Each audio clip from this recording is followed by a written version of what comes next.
silakan Kang Edi untuk memaparkan dan memahamkan dengan bahasa yang sederhana tentunya Iya, karena ya, audiensnya ini campur ya, para mangga. santri campur eh, dengan bahasa yang sederhana dan apa namanya terkait dengan perilaku organisasi ini, mobil khusus terkait dengan buku yang Kang Edi tulis yang Kang Edi susun terkait dengan perilaku organisasi. Baik, Oke, waktu seluas-luasnya kami berikan kepada Kang Edi. Betul, Kang baik, Edi. mangga. Saya sudah tampil belum ini? Belum, belum. Kurikulum vitae belum? Belum tampil Kang Edi. Atau Sebentar. kalau sudah tampil saya akan bacakan. Sebentar, sebentar.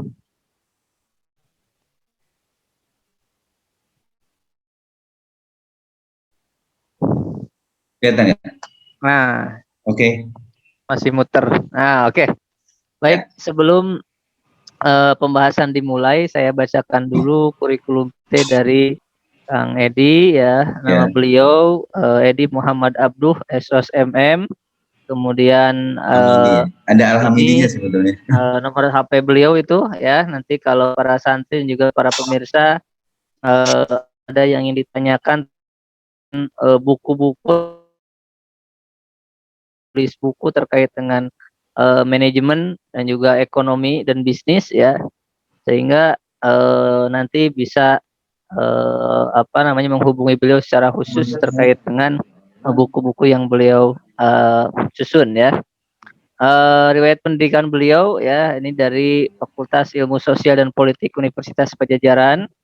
Nah, kemudian juga pasca sarjana Magister Manajemen ya, dan saat ini sama apa namanya eh, sebagai mahasiswa di Ilmu Manajemen Universitas Padjadjaran.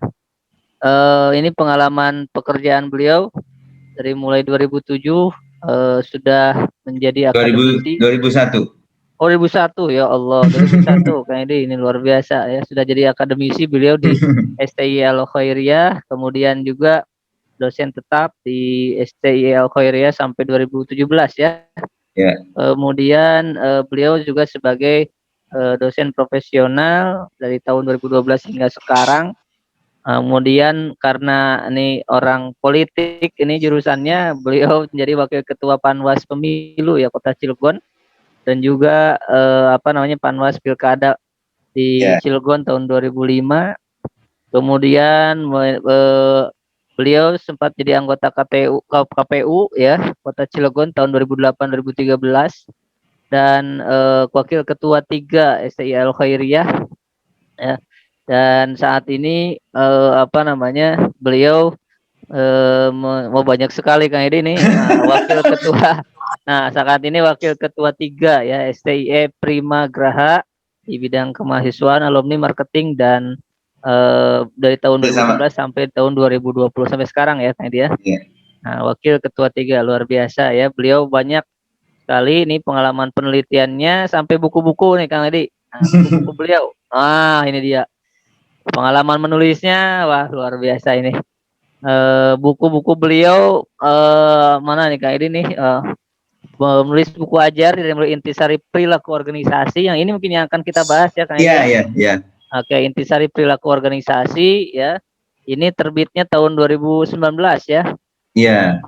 Tahun 2019, kemudian juga apa namanya artikel Ketika. sudah pasti banyak, jurnal sudah pasti banyak, tapi intinya yang akan kita bahas pada malam hari ini adalah salah satu karya beliau yaitu mengenai intisari dari perilaku organisasi ya. Baik, banyak sekali tulisannya kayaknya. Dan perlu diinikan ya Bapak Ibu para santri, ada beberapa buku beliau yang dikarang ya, yang disusun oleh beliau beserta rekan, dan mudah-mudahan ke depan tidak hanya buku perilaku organisasi saja ya yang kita bahas ke depan, Ya. buku-buku beliau yang lainnya mudah-mudahan bisa kita bahas Amin, amin. juga ya. Buku Baik, keduanya sosiologi politik ya. mantap sekali ini. Ketiga perencanaan SDM. Nah, Ya, udah luar mulai. biasa ya. Kita kebetulan di pesantren Rodotul Irfan termasuk yang concern juga di literasi Kang Edi, jadi Ya, siap. sangat pas ini kemarin kita membedah bukunya Pak Iman, nah sekarang kita Siap. bedah buku Kang Edi ini mudah-mudahan ini pun di samping meningkatkan pemahaman para santri terkait dengan perilaku organisasi juga bisa memotivasi para santri untuk menulis karya, membuat sebuah buku itu ya. Ya. Baik, tanpa berpanjang kalam, silakan Kang Edi untuk memaparkan pembahasannya mengenai perilaku organisasi. Tafadhol masykur. Terima kasih. Assalamualaikum warahmatullahi wabarakatuh. Waalaikumsalam warahmatullahi wabarakatuh. Dan selamat malam dan selamat berbahagia karena walaupun lewat media sosial, aplikasi Zoom Meet, tapi kita bisa berwajah secara online, saling kenal, mudah-mudahan memberikan rezeki bagi kita, melancarkan rezeki, kemudian menanggal silaturahmi, karena ini kita bisa sharing ilmu, baik itu ilmu apapun yang insya Allah mudah-mudahan bermanfaat. Amin. Amin. Amin. Makasih Pak Dr. Jiman. Saya sebetulnya ini saya belum yang lainnya sebentar dulu saya belum. Insya Terlalu sibuk ya. Nggak tahu terlalu sibuk kok malas, nggak tahu deh. Yang pasti memang saya biasanya substitut. Kalaupun memang di satu hal saya mentok, saya akan ke tempat lain, ke hal lain, tapi bisa bermanfaat untuk masyarakat. Amin. Secara umum. Misalnya seperti tadi juga saya baru sampaikan bahwa saya alhamdulillah baru dilantik jadi sekretaris umum PSSI Kota Cilegon. Oh iya, tadi tidak ya. Tertulis dari Kang Edi, jadi tidak tersebutkan. belum. 2021 masih banyak. Alhamdulillah masih dipercaya oleh organisasi lembaga. Saya juga kemarin juga ada MES, jadi saya juga salah satu anggota masyarakat ekonomi syariah di Kota Cilegon. Mantap, sama berarti divisi SDM ya, divisi saya SDM. Di Bandung kalau saya Jawa Barat. Mangga.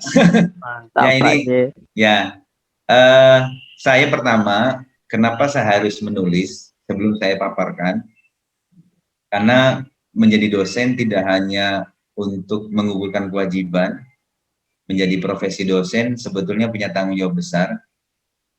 Kalau kita punya kata Kang Ustadz Irfan di taklim muta'alim itu harus ya kan, ada ilmu, kemudian juga harus juga ilmu yang kita dapatkan bisa bermanfaat bagi orang lain, kemudian juga taklimnya ke guru, ke ini kita harus kita hargai guru itu dengan menyampaikan pesan berantai gitu ya. Apa yang kita punya kelebihan, punya kemampuan harus kita sampaikan gitu kan. Para santri juga belajar itu harus pertama adalah mencintai gurunya dalam artian ada yang menjadi teladan bagi guru, bagi murid atau mahasiswa. Kenapa? Karena insya Allah keberkahannya di situ. Kan? Karena memang katanya gitu ya, kata almarhum Kiai Maimun itu ya, bahwa rekreasinya seorang guru itu dalam mengajar kan gitu ya. Betul. Karena kita menemukan hal-hal baru. Kita tidak harus eksklusif tapi inklusif. Artinya bahwa ada memang pengetahuan yang tidak menjadi ilmu, karena ilmu itu ada dua ya. Ada ilmu pure science, ada applied science. Kalau pure science itu memang ilmu murni yang keberadaan teorinya itu memang teori yang ada sekarang itu memperjelas atau memperbaharui teori-teori yang lama. Contoh misalnya ilmu manajemen itu ilmu dan seni. Jadi ilmunya memang teorinya, seninya seni prinsipnya. Harus ada pengalaman bahwa seorang pimpinan itu harus ngambil keputusan, contohnya seperti itu. Ada juga applied science. Applied science itu teori atau ilmu yang sekarang itu membantu aktivitas manusia dalam kehidupan sehari-hari. Contohnya akuntansi, komputer, itu kan. Kalau tidak ada ilmu komputer, kita nggak tahu bikin bisa ngetik, gitu ya.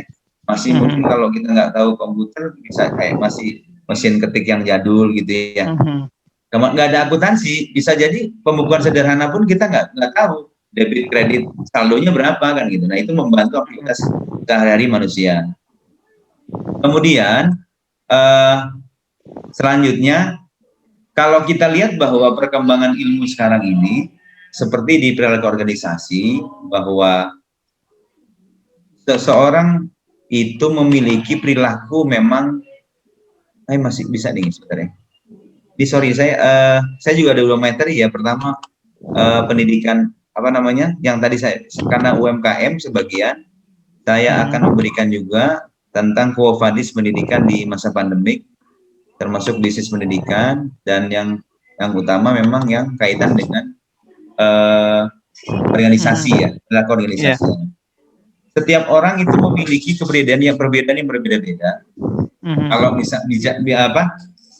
ada, kalau saya dari dulu ya S1-nya memang psikologi, ada psikologinya ya, walaupun sosiologi walaupun di ilmu sosial politik. Perbedaan kita itu ada, kalau menurut Sigmund Freud itu kan kita itu terdiri dari 3, id, ego, superego. Id itu keinginan seperti binatang. Kalau lapar, egonya pasti makan. Kalau haus, idnya haus, merasa haus, egonya harus minum. Nah, tapi binatang itu atau makhluk hidup selain kita itu tidak memiliki superego, morality, dan itulah superego. Jadi id, ego, superego. Manusia itu punya superego. Kalaupun dia lapar, harus makan, tapi itu makanan punya siapa kan gitu. Kemudian bilang begitu. Haus, kita harus minum, tapi minumnya punya siapa? Tapi sebenarnya kalau binatang itu kadang-kadang nggak tahu, kucing ambil aja kan, mau punya siapa kan gitu.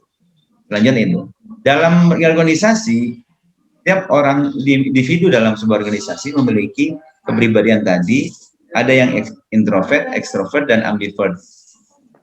Ada juga sekarang itu, karena media sosial berkembang, ilmunya jadi berkembang juga, namanya extrovert.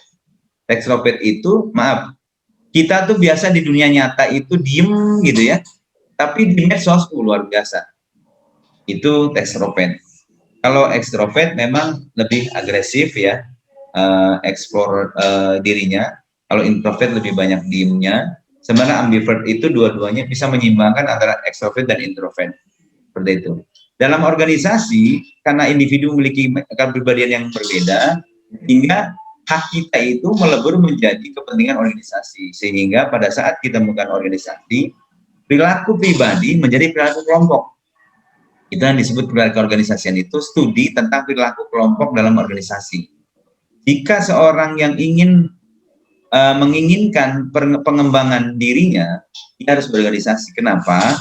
Dalam organisasi, timbullah kemudian interaksi sosial, timbullah kemudian saling menghormati hak dan kewajibannya, timbullah kemudian empati, timbullah kemudian saling menghormati, dan juga beberapa sifat lainnya. Karena menurut menurut Aristoteles bahwa kita itu John Politikon katanya, bahwa kita itu tidak akan bisa berkembang tanpa organisasi. Begitu juga kalau kemudian organisasi tidak akan berkembang tanpa ada kumpulan orang. Karena bicara organisasi itu ada yang disebut learning organization, ada organization learning gitu ya. Organisasi yang belajar atau belajar berorganisasi. Kemudian inti dari manajemen, inti dari semuanya itu sebetulnya leader ya, leadership ya. Karena bicara manajemen itu diambil orang lain, kerja cerdas, ada fungsi-fungsi yang manajer harus jalankan, tapi harus ada memang pemimpin untuk mengambil keputusan. Jadi inti dari manajemen, jika tidak ada yang mengambil keputusan, siapa yang menggerakkan? Actuating di situ kan menggerakkan ya. Fungsi manajemen itu ada fungsi planning atau perencanaan, organizing, kemudian actuating dan controlling yang biasa familiar ya. Nah, fungsi actuating itu yang sulit kalau tidak dilakukan oleh seorang leader yang bisa berempati kepada bawahannya. Bicara perilaku organisasi, itu harus memahami, pimpinan harus memahami yang ada di bawahnya, artinya karyawan atau juga bawahan atau juga yang dipimpin.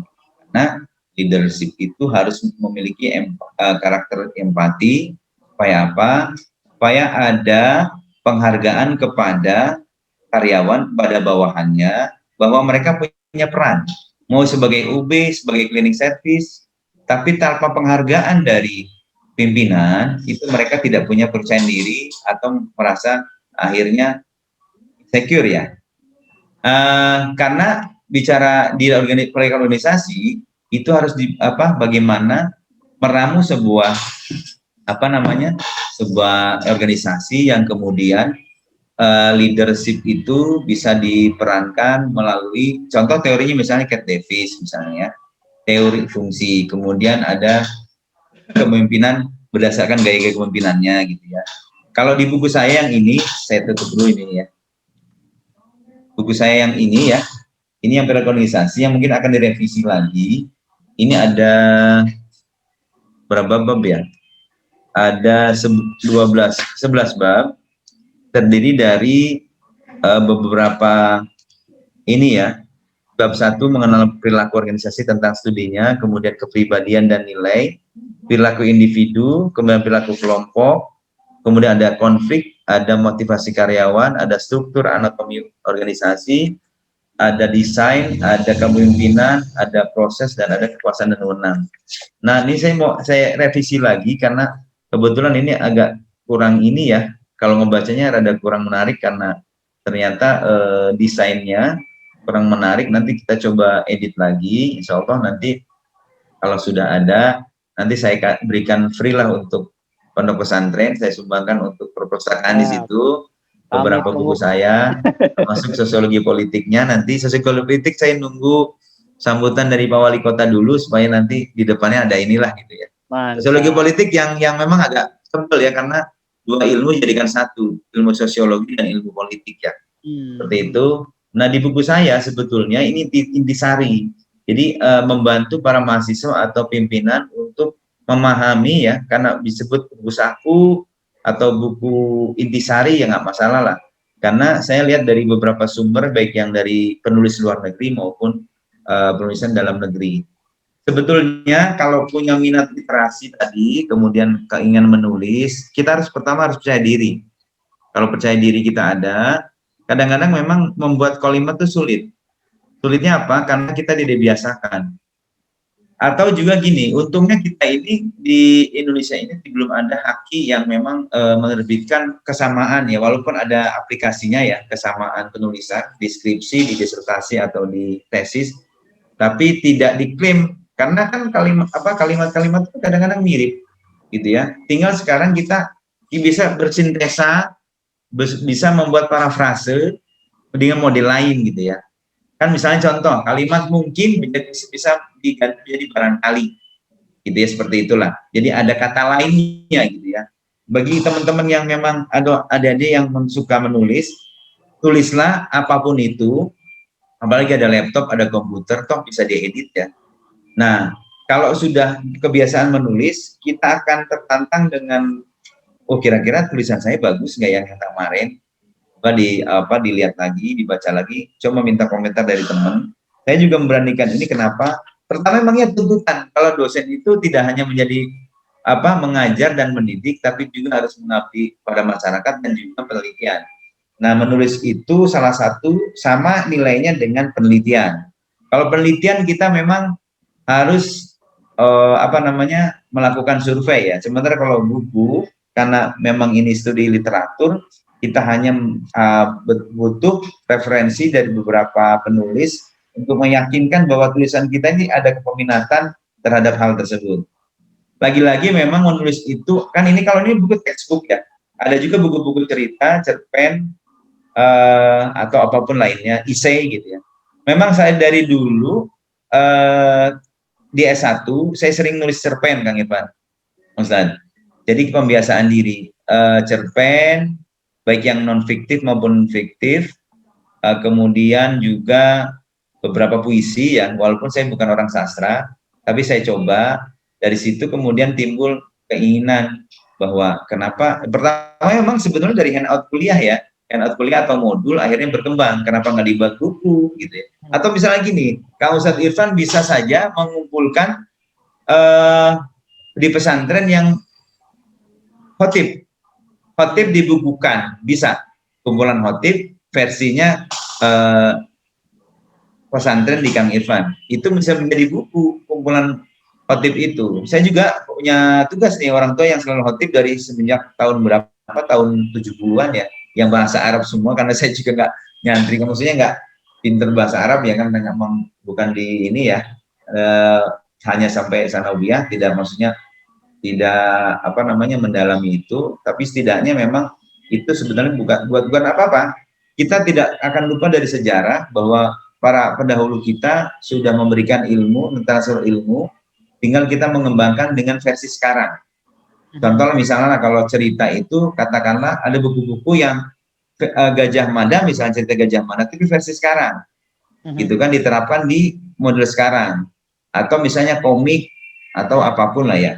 Di buku saya tentang memahami perilaku organisasi, itu tidak lain bahwa sekali lagi bahwa perilaku individu yang berbeda-beda, jika kemudian menyatu dalam sebuah organisasi, berarti ada peleburan hak ya, hak sebagai individu melebur menjadi hak organisasi, menjadi kepentingan organisasi.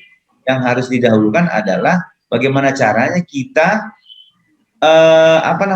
kepentingan kita juga, bukan kepentingan sendiri, tapi kepentingan kelompok, supaya apa, organisasi itu berjalan. Misalnya gini, saya bahas konflik di sini. Sumber konflik kan bisa, di organisasi pasti ada konflik, nggak mungkin bisa dihindari. Sumber konflik bisa karena pribadi, bisa karena keluarga, ya lingkungan, yang kemudian bisa kebawa ke tempat kerja. Nah, kalau kita lihat kajian psikologinya, kalau kita bisa membedakan profesionalitas antara kepentingan pribadi dengan kepentingan perusahaan dalam kita bekerja di perusahaan, nah itu artinya konflik itu bisa kita minimalisir dengan apa? Bisa dengan cara-caranya di buku saya, misalnya konflik itu kemudian bisa membuat orang malah ada evaluasi dalam dirinya bahwa oh iya, ternyata memang saya ini terlalu egois kepada teman kerja atau teman satu perusahaan yang kemudian menghambat orang lain. Di sini jadi ada konflik individu, ada konflik antar individu dengan kelompok. Nah, salah satu ada juga cara bahwa di awal bukunya didefinisikan tidak, Kang, apa itu perilaku organisasi? Ada. Jadi perilaku organisasi adalah studi. Jadi studi tentang perilaku organisasian, bahwa sebuah studi ini, kalau kebanyakan bukunya itu yang menjadi referensi bukunya Stephen P. Robin. Stephen P. Robin dari luarnya ya, karena Stephen P. Robin yang banyak menulis buku itu juga ini misalnya ya, saya lihat misalnya di bukunya Stephen P. Robin itu melihat bahwa manajer itu harus memiliki empati, karena manajer itu harus minimal 4 keterampilan. Ada keterampilan teknis, technical skill, ada keterampilan manusia atau human skill, ada keterampilan konseptual, gitu ya. Itu harus dimiliki. Kenapa? Untuk ya tadi memahami karakter dari bawahannya. Nah, di sini di buku saya ditulis bahwa kalau bicara tentang perilaku organisasi, ini studi tentang bagaimana memahami organisasi. Karena kita tahu bahwa organisasi itu kumpulan orang yang bekerja sama untuk tujuan tertentu. Tergantung dari organisasinya. Apakah organisasi NGO, organisasi formal, atau organisasi ya formal itu perusahaan ya. Atau misalnya bentuk yayasan, yang itu akan disesuaikan dengan jenis organisasinya. Jadi di buku di awal ini bicara tentang bahwa perilaku organisasi di ilmu, gitu ya, sebuah ilmu yang memang melihat melihat sebuah organisasi berfungsi tidaknya, berjalan tidaknya, karena organisasi terdiri dari beberapa orang yang memiliki karakter yang berbeda-beda. Bahwa kemudian organisasi tersebut bisa berkembang karena ternyata tadi hak individu itu kemudian bisa saling bersinergi. Jadi misalnya di halaman 8, Stephen Berobin bilang bahwa perilaku organisasi adalah bidang studi yang menginvestasi pengaruh individu, kelompok, dan struktur terhadap perilaku organisasi untuk tujuan penerapan pengetahuan demi peningkatan efektivitas organisasi. Perilaku organisasi adalah bidang interdisipliner, terdiri dari beberapa ilmu. Jadi organisasi itu tidak hanya satu, karena gini, kalau kita tahu di disertasi itu ya, Kang Ustadz, ada apa? Green theory ya, Ya. middle, nah baru kemudian fokus pada itunya. Green theory tetap di manajemen, kemudian ke manajemen SDM, baru ke perilaku organisasi. Karena kita tahu bahwa manajemen itu memang tidak ada satu unit sebuah organisasi termasuk unit terkecil keluarga tidak mungkin tidak ada unsur di manajemennya ya, tidak mungkin tidak ada ilmu manajemennya untuk mengelola sebuah formal maupun non organisasi formal maupun non formal. Makanya green theory-nya adalah manajemen, kemudian middle-nya SDM, baru kemudian fokus pada mana teori tentang, karena awalnya organisasi ini memang kita lihat memang lebih pada psikologinya, psikologi dari contohnya komunikasi. Di sini bahas tentang komunikasi interpersonal, antar orang, antar pribadi dengan kelompok. Begitu juga kita sendiri komunikasi. Bagaimana menilai baik buruknya tindak laku kita kalau ternyata kita berpendapat dalam sebuah diskusi. Itu kan terjadi komunikasi kita sendiri nih. Baru kemudian apakah kita, kan gini, contoh misalnya, baik menurut kita belum tentu baik menurut orang lain, karena relatif. Apakah ukuran baik itu orang selalu yang memberi itu baik? Belum tentu juga. Karena bicara kebaikan itu relatif kalau bicara penelitian ya, karena harus terukur. Nah, bicara psikologi memang tadi, kalau bicara di perilaku organisasi buku saya ini, kalau kaitan dengan kepemimpinan misalnya, kelihatan saya studi kasus banyak bahwa pemimpinan yang berasal dari karyawan dari niti, dari karir dari bawah sampai kemudian menjadi manajer, itu rasa empatinya besar. Berbeda dengan pimpinan yang langsung ujung-ujung menjadi seorang manajer atau direktur. Kenapa? Karena tidak mengalami proses menjadi karyawan. Jadi empatinya berkurang. Kadang-kadang akhirnya tidak dialogis ya, tidak partisipatoris, tapi lebih pada ya mungkin kalau ditaruh kasar ya, artinya kan tipikal bos dengan pemimpin berbeda ya. Kalau bos itu dia dianggap pimpinan karena punya finansial besar, tapi kalau pimpinan walaupun tidak punya finansial besar tapi bisa mengayomi, nah itu bicara pimpinan.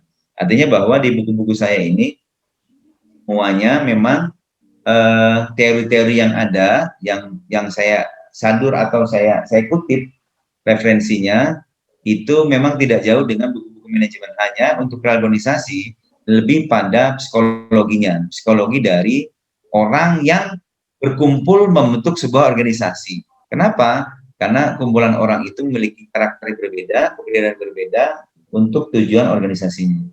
Banyak organisasi yang kemudian berhenti di tengah jalan karena pasti konflik, karena konflik kepentingan. Contoh misalnya misalnya partai politik kemudian menjadi dualisme kepemimpinan karena salah satunya sudah tidak akur, salah satunya tidak lagi satu frame, tidak lagi satu visi. Begitu juga di yayasan juga banyak, karena ternyata pada saat perubahan yayasan atau misalnya rapat yayasan, banyak pihak-pihak yang, contoh misalnya gini, awalnya sih pada saat mendirikan akur-akur aja, tapi pada saat berkembang, nah itu kadang-kadang ada pihak ketiga yang ngomporin, kemudian intervensi, akhirnya bubar yayasan, menjadi konflik. Kalau sudah besar, hati-hati Kang Ustadz, biasanya kalau sudah besar, banyak yang mau, banyak yang minat, dan banyak yang ngomporin untuk hal-hal seperti itu. Ya sebenarnya itu Kang Irfan, mungkin lebih banyak tanya jawab lah kita ya di buku ini ya. Siap. Itu aja mungkin prolog dari saya. Terima kasih. Baik. Terima kasih Kang Edi atas paparannya ya, sebagai pemantik diskusi kita. Mr. He. Ah, baik Pak Jim atau Mr. He atau para santri, mangga kalau ada yang ingin ditanyakan pada Kang Edi, kita buka 3 penanya ya, untuk 3 penanya. Baik, untuk pertanyaan pertama ya, saya mulai dulu dari saya ya, Kang Edi. Mangga. Ya tadi berbicara terkait dengan organisasi yang dimana di dalamnya terdiri dari berbagai individu yang tentu setiap individu punya perilaku yang berbeda-beda gitu. Nah, sehingga bagaimana kita menilai apa namanya perilaku secara organisasi, apakah kita generalisir atau melihat dari mayoritas individunya, kemudian yang membentuk karakter organisasinya atau seperti apa, Kang Edi? Ya, Ya. mohon diperjelas. Mangga. Jadi terima kasih Kang Ustadz. Memang persoalan budaya, ya background budaya, background kalau pendidikan yakinlah ya, kalau perpecahan misalnya gini, kadang-kadang kita tidak menyadari bahwa sebuah organisasi baik itu formal maupun non formal, contohnya kalau formal itu kan perusahaan ya, kadang-kadang kita punya egosentris. Contoh, kalau bukan dari suku saya, sudahlah, enggak, ya seperti itu ya. Kalau bukan dari alma mater saya, akhirnya penilaian pada saat rekrutmen karyawan tidak melihat dari kompetensi, tapi melihat dari tadi kedekatan kesukuan atau juga ras dan sebagainya. Itu tadi bicara individu, memang kalau profesional, makanya perusahaan-perusahaan yang TBK yang go public itu tidak melihat kedekatan tadi. Kumpulan individu emang disaring dalam sebuah organisasi perusahaan, contohnya itu betul-betul kalau profesional ada standar, ada SOP-nya, ya kualifikasinya. Di teorinya itu ada bahwa kita itu individu semua memiliki kompetensi, ability punya, tapi kalau belum digunakan, kita belum punya capability. Kenapa? Karena kompetensi orang berbeda-beda. Setelah digunakan, barulah kita terlihat bahwa kita punya kapabilitas. Balik lagi bahwa konfliknya di organisasi, perilaku yang berbeda-beda itu, ini tergantung dari leadership-nya nih Kang Ivan. Karena inti dari manajemen adalah leadership. Betul. Ada yang gaya kepemimpinannya yang autokrasi, ada yang tipis itu antara demokratis dengan laissez-faire, kayak bebas dengan demokratis ya. Kalau saat rapat misalnya nih ya, pimpinan misalnya, silakan pendapat dari beberapa manajer atau beberapa dari kepala seksi atau ini katakanlah gitu ya. Dia mendengarkan manajer gitu. Setelah itu dia menyimpulkan. Nah itu gaya bebas kan ya. Agak mirip dengan demokratis, dia juga terbuka. Kalau demokratis dia punya ini sendiri, pendapat sendiri. Walaupun memang ada beberapa benang merah dari pendapat yang peserta rapat. Balik lagi bahwa tadi kalau leadership, bicara leadership kenapa kemudian menjadi inti dari manajemen, konflik apapun di organisasi, jika pimpinannya bisa mengurai benang kusut itu, insya Allah konflik bisa diminimalisir. Karena perilaku tadi tidak akan berkembang menjadi konflik kalau ada pimpinan yang bisa ya memahami karakter dari masing-masing kumpulan orang yang di organisasi itu, Kang Ivan. Salah satu yang penting adalah leadership yang memiliki kemampuan, terutama tadi kan technical skill, ya, kemudian human skill, relationship skill, ya itu seperti itu, Kang Ivan. Ya, baik. Ya. Enggak. Baik. Mr. Heri, ada yang ingin ditanyakan kepada santri, ada yang ingin nanya-nanya?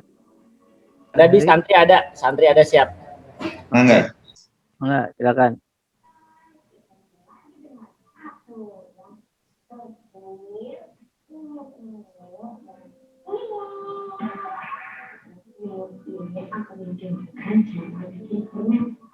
Ya, silakan mendekat ke kamera, mendekat ke sumber suara. Kebanyakan santrinya dari luar daerah banyak Kang Ustaz ya? Banyak, ada lah beberapa ya, dari Ciamis, dari Tasik, dari Dari Jawa ada dari Jawa? Jawa, ada dari Magelang, Cilacap atau apa? Oh ada. Magelang ya. Pak Jiman tuh Jawanya Jawa Jiman. Ya, selatannya Magelang, Jogja. Oh iya, Jogja. Pak Jim, ada yang ingin ditanyakan Pak Jim? Waduh, ini guru saya ini jadi udah cukup kalau Mas Edi mah. Mas Edi Sama mah. ini, saya juga Ya. apa namanya, Pak Jim nih, Kang Edi ini betul-betul sahabat sekaligus guru kehidupan ini ya. Aduh ya. Tahun pertama itu saya di bawah bimbingan beliau ini. Iya. Bisa aja Kang Ustaz nih. Padahal S2-nya di Malaysia. Betul ya, beliau ini luar biasa ya, ilmu dan Iya, pengalamannya. Baik, Pak maka Edi. para santri, ada yang ingin ditanyakan Mangga, para santri? Silakan Mr. Heri, beli bimbing, siapa yang mau nanya? Assalamualaikum warahmatullahi wabarakatuh. Waalaikumsalam warahmatullahi wabarakatuh. Ini suaranya yang agak Ridwan. keras ya.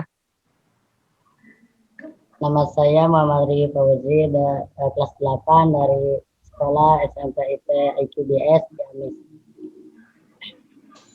Jadi pertanyaannya, kan sekarang kami sedang belajar keorganisasian di tingkat OSIS dan pengurus asrama. Nah, bagaimana agar dapat menerapkan prinsip organisasi tersebut sesuai dengan keahlian masing-masing anggota? Terima kasih. Baik, ini pertanyaannya bagus sekali Kang Edi, karena Bagus banget. anak-anak ini Betul. baru dilantik OSIS-nya. Oh ya, alhamdulillah. Jadi apa namanya, tadi juga saya latih sebenarnya ke Pangandaran ini mereka untuk jadi IO. Jadi kami itu menyerahkan kepada anak-anak untuk anak OSIS ini. Jadi baru dilantik itu langsung mereka kerja itu ya, langsung menyiapkan berbagai kegiatan. Nah, termasuk ini event organizer ke Tadabur Alam ini pun mereka yang mengorganize. Nah, lalu pertanyaannya terkait dihubungkan dengan organisasi lebih spesifik lagi, yaitu OSIS. Siap. Mangga. Boleh cerita sedikit. Saya dulu aktif di Pramuka dari kelas 4 SD, kemudian di OSIS SMP juga, OSIS SMA juga. Kemudian keseharian saya karena dipacu oleh orang tua saya yang kebetulan mudah-mudahan sehat, dari dulu memang jadi guru agama dan penceramah. Saya dipaksa paksa ya, karena kadang-kadang harus dipaksakan juga orang. Contoh misalnya anak kecil, kalau nggak dipaksa kita dilatih untuk jalan, nggak mungkin akan jalan sendiri. Saya dipaksa waktu kelas 6 SD itu, kalau abah saya ceramah harus ceramah. Itu tanggal 6 SD itu. Sampai akhirnya saya kemudian menjadi, setiap pimpinan upacara saya jadi pemimpin upacara tuh. Upacara. Kemudian di Pramuka lama di Pramuka sampai Penggalang, walaupun nggak sampai itu ya tempat. Tapi seperti tadi, pengelolaan OSIS yang merupakan intraskol siswa itu pasti terdiri dari teman-teman yang memiliki background yang berbeda-beda. Contoh misalnya kebiasaan, orang punya kebiasaan berbeda-beda. Contoh, sebenarnya orang itu pinter, tapi nggak mau, malas artinya berbagi. Ada juga orang yang biasa-biasanya tapi keinginannya besar. Contoh nih ya, makanya kadang-kadang siapa namanya tadi? Saya lupa. Rifki pertama, kalau Rifki menjadi ketua OSIS bukan Rifki? Ketua OSIS ya. Jadi gini Rifki, saya dulu di ketua himpunan di Visip 4, itu saya ambil pentolan dari masing-masing yang geng gaulnya gitu. Si A saya ambil pentolannya jadi pengurus, si B saya ambil pentolan jadi pengurus. Kenapa? Karena kalau saat main beda-beda. Cuma supaya menggiring teman-temannya untuk hadir di kegiatan BEM, sekarang dulu senat mahasiswa ya, himpunan ya. Jadi saya ambil pentolannya. Harry juga bisa melakukan itu. Fikri juga bisa melakukan itu. Teman-teman ini punya geng masing-masing. Tapi comot satu orang yang punya pengaruh di gengnya untuk menjadi pengurus. Kalau pentolannya bisa ke bawah, insya Allah yang lain juga yang biasa itu follower ikut. Itu satu. Kedua, harus punya kesabaran. Contoh nih, saya di RW di lingkungan saya, pada saat menyampaikan, bapak-bapak, ibu-ibu, besok yuk kita gotong royong. Ternyata besok nggak ada yang hadir. Kita harus punya kesabaran. Artinya, kalau Kausan mungkin lebih hafal lah. Keikhlasan harus kita dahulukan. Kalau keikhlasan sudah, insya Allah juga memberikan nur kepada lingkungan kita untuk digerakkan gitu ya.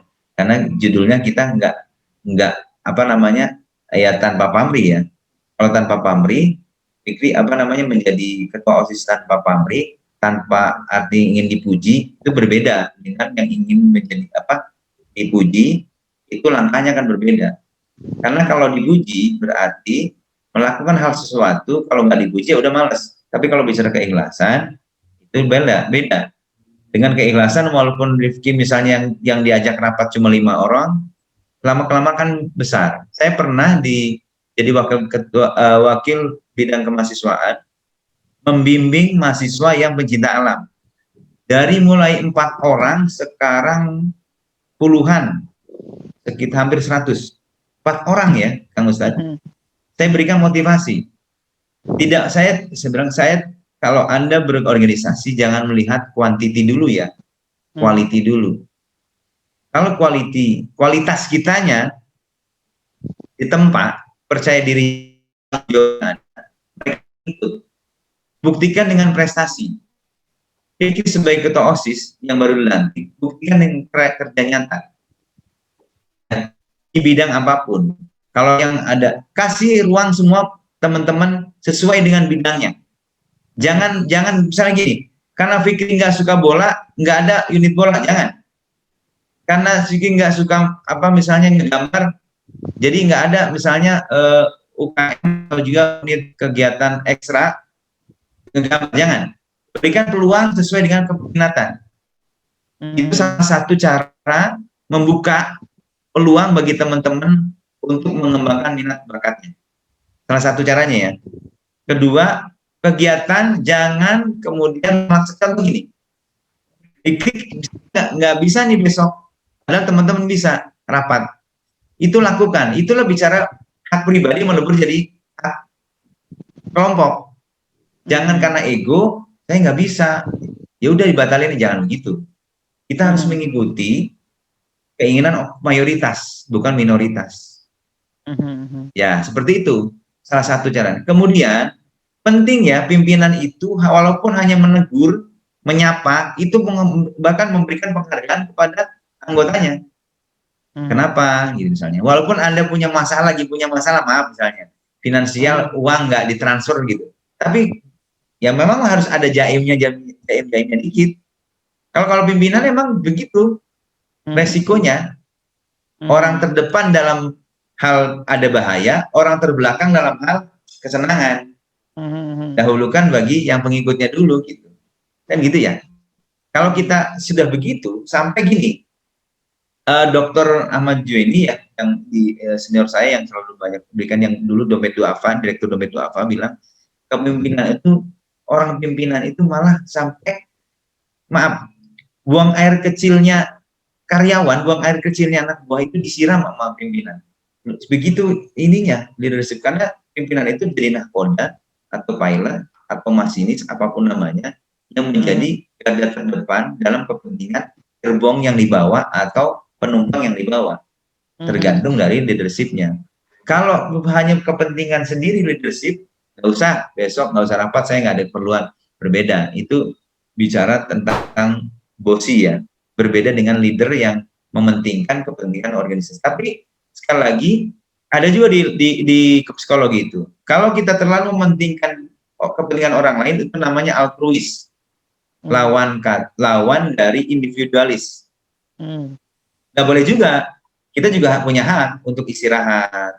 Tapi istirahatnya kita itu setelah kepentingan yang program yang kita jalankan selesai.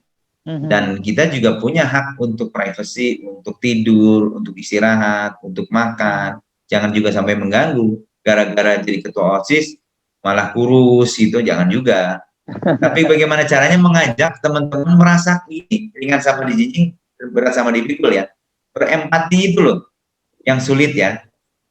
Gimana caranya kita mendahulukan kepentingan organisasi itu tanpa menghilangkan hak kita juga. Artinya bahwa Rifli tadi, kita mengajak, kalau kitanya sendiri misalnya ya, yuk besok rapat, tapi kitanya leha-leha yang ngajak, itu nggak bisa berhasil. Yuk gotong royong, kalau kitanya cuma duduk-duduk tanpa action, nggak mungkin ikut. Nah ya jadi itulah bicara Tuturi Handayani ya, prinsipnya Ki Hajar Dewantara ya. Pimpinan memang harus begitu, mendorong, menarik, memberikan contoh. Kalaupun memang gini, benernya aja pimpinan itu banyak yang ingin, apalagi salahnya. Ini resiko pimpinan. Tapi yakinlah, kalau kita punya tujuan mulia, tujuan memang untuk membawa organisasi itu ke arah lebih baik, karena membangun itu kan ke arah lebih baik ya. Percayalah itu, kalau kita punya kerja nyata, jangan terlalu ini omongan orang ya. Kalau selagi itu masih memang di rule-nya yang benar, di garisnya yang benar, biarin aja. Yang berperan dan sebagainya suatu saat juga akan ngikut. Nah, sendirinya minoritas ikut ke mayoritas. Itu ya Kang Rifki. Ya, Kang Rifki. Sekarang udah jam Ya, Rifki ya namanya. Rifki ya, dari Bandung tuh. Sukses ya Rifki ya dengan teman-teman yang di OSIS-nya ya. Mudah-mudahan lebih baik, lebih berkembang nih. Siap. Baik, Mr. He masih ada akhir satu lagi.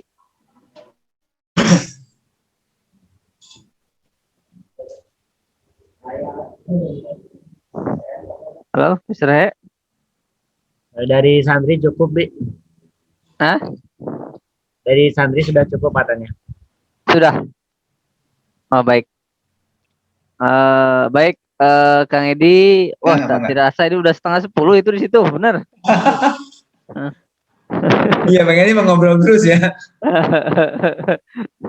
Kapan waktunya insya Allah kesana. Tapi alhamdulillah ini anak-anak udah dibuktikan ini yang hadir barusan ini di ruang Zoom ini adalah para pengurus OSIS Kang Edi itu. Alhamdulillah. Ada berapa itu? Bukti bahwa mereka bertanggung jawab dengan programnya pesantren Sekolah Wirausaha ini. Meskipun mayoritas ini baru sampai nih dari Pangandaran ya. Badan letih, capek, tetapi betul. Semangatnya masih ada ya. Tetap antusias dan mengikuti Sekolah Wirausaha ini dan bertanggung jawab untuk mensukseskan acara ini. Alhamdulillah. Nah, itu bagian dari komitmen dari para pengurus OSIS SMP IT IQBS. Oh, ini tepuk tangan dulu deh untuk pengurus OSIS. Aduh. Akuntabel ya. Gimana, Aide? Akuntabel juga ya, bertanggung jawab ya. Iya, betul. Alhamdulillah mereka terlihat semangatnya dan juga kekompakannya alhamdulillah ya. Dan terbukti tadi acara jadi IO-nya pun alhamdulillah sukses ya tadi. Alhamdulillah. Kita udah coba beberapa event, meskipun baru dilantiknya belum lama itu, tapi langsung mereka actionnya luar biasa ini. Nah, itu pembimbingnya Mr. Harry itu Alhamdulillah, Kang Harry berhasil bisa luar ini biasa. Ya. Jadi tepuk tangan juga untuk Mr. Harry.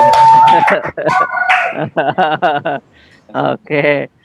Baik, para santri ini khususnya pengurus OSIS nih yang hadir ya, dan juga para pemirsa, karena tidak terasa ini ya, kalau sama Kang Edi emang kita biasa sampai jam 1 malam. Aduh, alhamdulillah tidak terasa waktu udah 9:30. Iya. Ini awalan nih Kang Edi. Nanti akan ada Insyaallah, insyaallah. edisi-edisi selanjutnya Mangga. untuk menjelaskan apa namanya tema-tema buku-buku Kang Edi yang lainnya, ya Amin, insya Allah insyaallah. ya. Dan untuk malam ini, jazakumullah ahsanal jaza, wabil khusus untuk Kang Edi yang sudah meluangkan waktu untuk Waalaikumsalam ya, mangga. khususnya tadi para OSIS nih, anggota OSIS yang hadir di ruang Zoom ini. Mudah-mudahan sekali lagi ini menjadi wasilah Kang Edi sekeluarga diberikan kesehatan oleh Allah Subhanahu Amin wa ya Allah ya Rabbal taala. alamin. Kemudian kita doakan Kang Edi mudah-mudahan mendapatkan keberkahan, kebahagiaan dunia akhirat ya. Amin ya Rabbal Barakatul alamin. Quran Al-Fatihah. Bismillahirrahmanirrahim. Alhamdulillahirabbil alamin. Arrahmanirrahim. Maliki yaumiddin. Iyyaka na'budu wa iyyaka nasta'in. Ihdinas siratal mustaqim. Siratal ladzina an'amta 'alaihim ghairil maghdubi 'alaihim waladdallin. Baik, Kang Edi, jazakumullah saja Pak Jim, Mr. Heri dan para santri dan juga pemirsa yang mengikuti acara ini lewat media sosial kita baik Facebook maupun Instagram maupun YouTube. Mudah-mudahan apa namanya diskusi malam ini bermanfaat buat kita semua ya. Amin ya Rabbal Baik, alamin. kita tutup Kang Edi dengan pembacaan hamdalah bersama-sama. Alhamdulillah dan doa kifaratul majlis. Subhanakallahumma wa bihamdika asyhadu an la ilaha illa anta astaghfiruka wa atubu ilaik. Jazakumullah sekali lagi Kang Edi. Bayakan, Mohon maaf atas kekurangan kami Salam Pak ya Jiman, dalam ya. penyelenggaraan event ini. Insyaallah mudah-mudahan menjadi keberkahan buat kita semua. Amin amin ya Rabbal alamin. Assalamualaikum warahmatullahi wabarakatuh. Waalaikumsalam warahmatullahi wabarakatuh. Selamat bermalam minggu Kang Edi. Mangga. Selamat berpuasa. Mohon maaf lahir Selamat batin. berpuasa ya, mohon Iya. maaf juga lahir batin ini. Ya sami-sami mangga Pak Jiman, Pak Haji. Ya, Sampai ketemu ya. makasih Mas Edi. Ya sama-sama. Ustaz. Ya, Mangga. ya. Assalamualaikum. Waalaikumsalam.